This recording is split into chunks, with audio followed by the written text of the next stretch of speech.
که زه تاسو ته ووایم چې یو خطیب د امت پر اتفاقي عقایدو حمله کوي، د حدیثو سپکاوی کوي، امام بخاري ته سپک الفاظ کاروي او د رسول الله صلی الله علیه و وسلم سنتو ته شرک وایي، نو تاسو به څه ووایاست؟ دا فتنه اوس زموږ په ټولنه کې خپرېږي. دا یو ساده اختلاف نه دی، دا د دین بنیادونو ته حمله ده. او نن موږ تاسو ته راوړو د نوري ټاون فتوا، یو ښکاره بې پردې او له دلیلونو ډک ځواب د دې فتنې پر وړاندې. دا ویډیو تر پایه وګورئ. دا یوازې معلومات نه دي، دا ستاسو ایمان، عقیده او د امت وحدت سره تړلي خبرې دي. د دې خطیب یعنی منیر شاکر تر ټولو خطرناک خبره دا ده چې دی د احادیثو انکار کوي.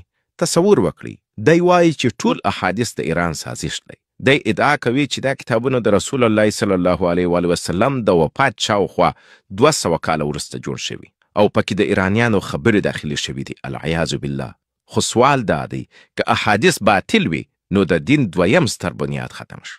که د حدیثو انکار وشي نو بیا د لمانځه طریقه، زکات، روزه، حج، نکاح، طلاق، میراث، جهاد، اخلاق، تجارت هر څه ختم دي. دا یوازې د حدیثو انکار نه دی، دا د شریعت انکار دی، دا د نبوي لارښوونو رد دی. دا فتنه د امت ایمان خرابوي، د ساده مسلمانانو ذهنونه مغشوشوي او دوی د شکونو ژورو څپو ته وړي.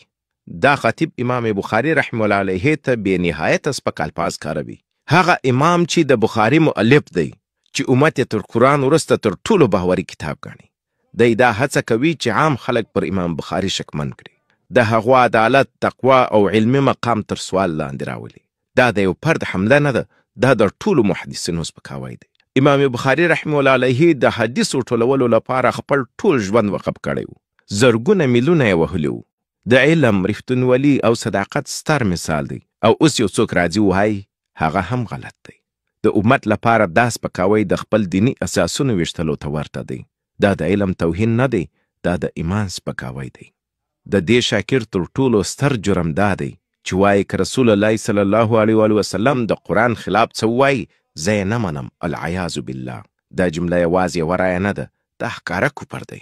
څوک چې دا خبره کوي هغه د رسول الله صلی الله علیه وسلم مقام، نبوت او اطاعت ته باور نه لري. قرآن واضح وایي وما آتاکم الرسول فخذوه وما نهاکم عنه فانتهوا.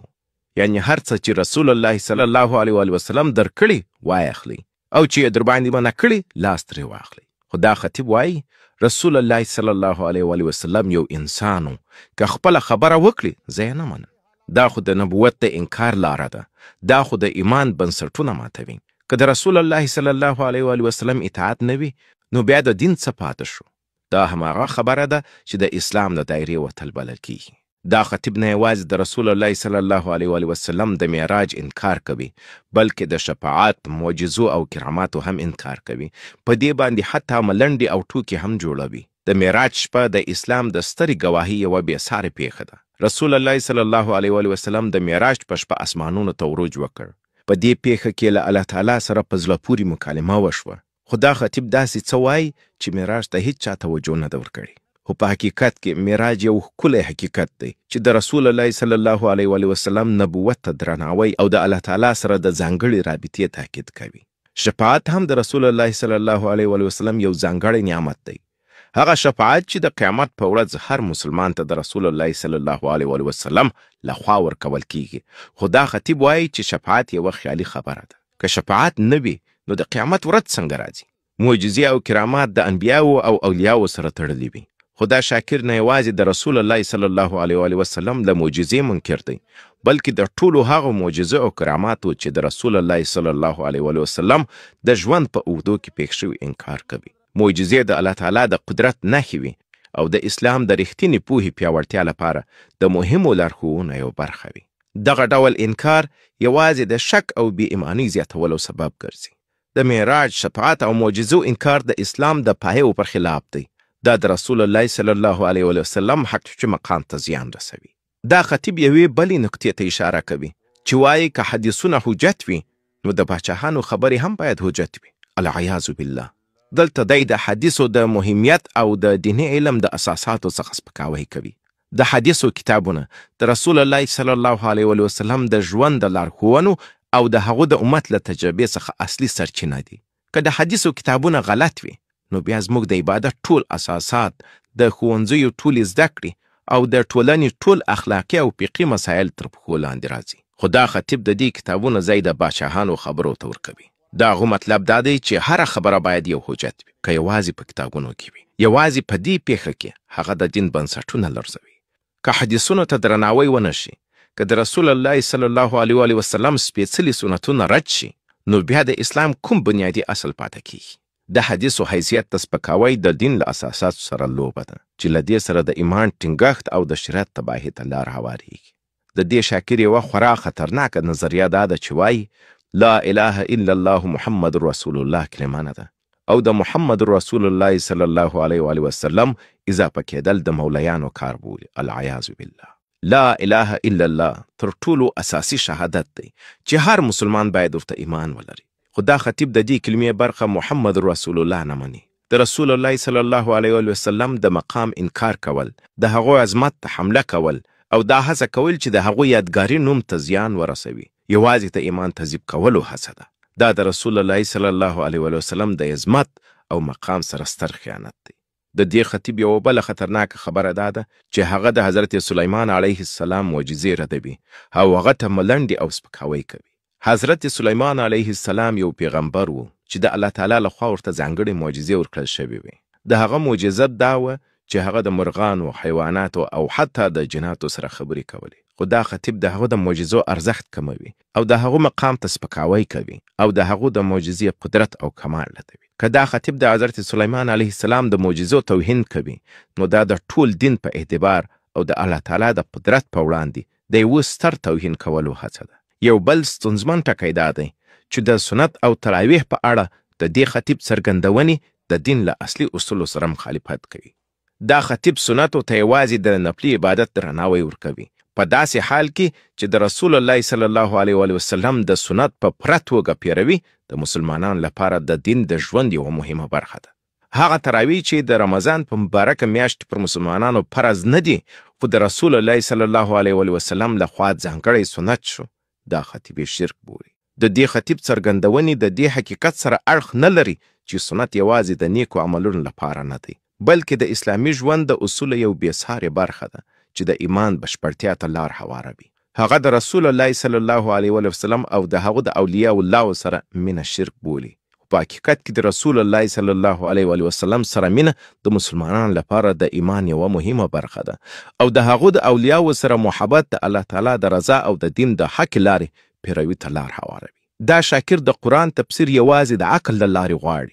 دی وایي چې د قرآن تفسیر باید یوازې د عقل پر بنسټ وشي، نه د حدیثو، صحابه اقوالو یا مفسرینو په مرسته. خو دا د علم د اصولو نه یوازې رد دی، بلکې دین له اصلي سرچینو سره ټکر کوي. د قرآن تفسیر نه یوازې د عقل په بنیاد باید وشي، بلکې د رسول الله صلی الله علیه وسلم د سنتو، د صحابه کرامو اقوالو او د مفسرینو په مرسته د هغو حقیقي معناګانې باید معلومې شي. که موږ یوازې د عقل له لارې قرآن تفسیر کړو، نو دا به د دین اصلي پیغام ته تحریف او غلط فهمي ولري. دې خطیب د ځینو مهمو اسلامي عقایدو په اړه نظریات ورکړي چې د قرآن او صحیح حدیثو سره مخالف دي. هغه د قبر له عذابه، حوض کوثر او پولیس سرعت څخه انکار کوي. د دې خطیب یوه خطرناکه نظریه دا ده چې علما کرام د فتنې سرچینه ګڼي. په حقیقت کې علما کرام د دین د ژمنو او د اسلامي اصولو د تدریس او تفسیر مسؤلیت لري. دا ډول نظریات د دین د ریښو پرې کولو هڅه ده. دې شاکر د اسلامي امارت په اړه هم خپل نظریات وړاندې کړي. دی وایي چې طالبان د قرآن نه بلکې د امام ابو حنیفه دین ناپیز کړی، خو په حقیقت کې اسلامي امارت د قرآن او سنتو پر بنسټ خپل فعالیت کوي او د اسلامي شریعت د تطبیق هڅه کوي. د دې خطیب په څرګندونو کې هغه د څلورو واړو مذاهبو پر ضد خبرې کوي. هغه دغه مذاهب د مولیانو جوړښت بولي، خو په حقیقت کې دا مذاهب د دیني پوهې یو بېساری میراث دی چې د اسلام د اصولو سره سمون لري. د دې شاکر د نظریاتو له مخې دی د دعا، ذکر او لمونځ فضیلت نه مني. دی په ځانګړې توګه سبحان الله، الحمدلله او الله اکبر سپکاوی کوي او د لمانځه پر وړاندې ملنډې وهي. خو د دعا او ذکر په اړه د رسول الله صلی الله علیه وسلم څخه ډیر احادیث موجود دي چې د مسلمانانو لپاره د ایمان پیاوړتیا او د الله تعالی سره اړیکه ټینګوي. لمانځه ته ځانګړی اهمیت ورکول په اسلام کې د ایمان نښه ده. که دا خطیب د لمانځه او ذکر توهین کوي نو دا د دین د عباداتو پر ضد یوه ستره حمله ده. د دې خطیب د نظریاتو له مخې هغه مدرسې د اختلاف مرکز ګڼي چې په حقیقت کې مدرسې د اسلامي زده کړو لپاره یو بېساري ځای دی چې دیني علوم تدریس کوي. د دې نظریاتو سره هغه رمضان بې فضیلته ګڼي، خو د روژې میاشت یوه ځانګړې میاشت ده چې د مسلمانانو لپاره د روژې او عبادت یو مهم وخت دی. همداراز هر قرباني هم بې اساسه بولي، په داسې حال کې چې قرباني د اسلامي تاریخ یوه مهمه برخه ده او د حضرت ابراهیم علیه السلام قرباني د ایماندارۍ یو سمبول دی. نو محترمینو، دې شاکر په خپلو ویډیوګانو کې خطرناک افکار خپلول.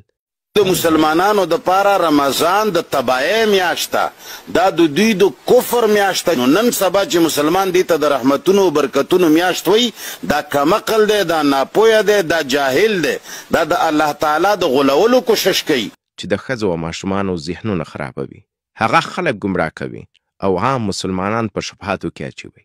د داسې افکارو خپرول د اسلام د صحیح پیغام د تحریف کولو هڅه ده او باید د دې ډول نظریات سره مقابله وشي.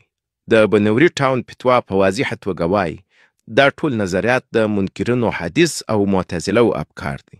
په چا کې چې دا افکار وي هغه د اهل سنت والجماعت له ډلې بهر دی او له اسلام څخه خارج دی. د داسې کسانو درسونه اوریدل، ویډیوګانې خپرول، مرکه کول او همکاري ټول ناجایز دي، تر څو چې توبه ونه باسي او خپل عقیده اصلاح نه کړي.